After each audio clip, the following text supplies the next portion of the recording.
नागपूर जिल्ह्यात 15 नगरपरिषद आणि 12 नगरपंचायतींमध्ये निवडणुकीचा धुळा उडालाय। त्या पार्श्वभूमीवर निवडणूक आयोगाची करडी नजर आहे। प्रत्येक वाहनांची तपासणी केली जाते। गोधनी रेल्वे नगरपंचायत हद्दीतून याचा आढावा घेतला आमचे प्रतिनिधी तुषार कोहळे यांनी।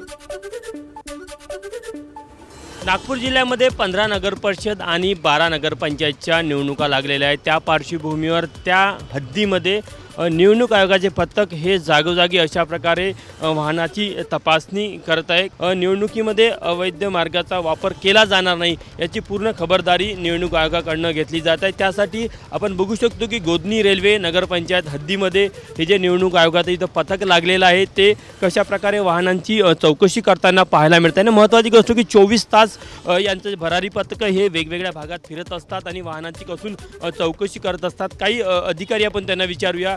सातत्याने ही चौकशी सुरू आहे। नेमकी कशासाठी आणि कोणकोणत्या वाहनाची चौकशी केली जाते? एसएसटी मध्ये स्थिर निगराणी पथक म्हणून याला कार्यरत आहेत आणि या पथकाअंतर्गत आपण 50,000च्या वरती अतिरिक्त जर कॅश असेल तर त्याची चौकशी केली जाते आणि त्याचा हिशोब त्यांनी संबंधितांनी ठेवायची आम्हाला तपासणी करून सूचना दिलेल्या आहेत। 50,000वरती असं कॅशचा हिशोब त्यांना आम्हाला वरिष्ठ विभागाला कळवा लागतं।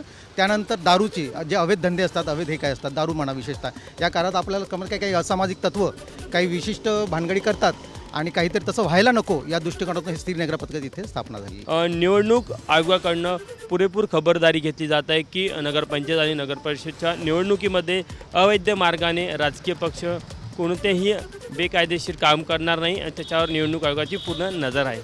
कॅमेरामॅन मिथुन आत्मनेसह तुषार कोहळे, एबीपी माझा, नागपूर। एबीपी माझा, उघडा डोळे बघा नीट।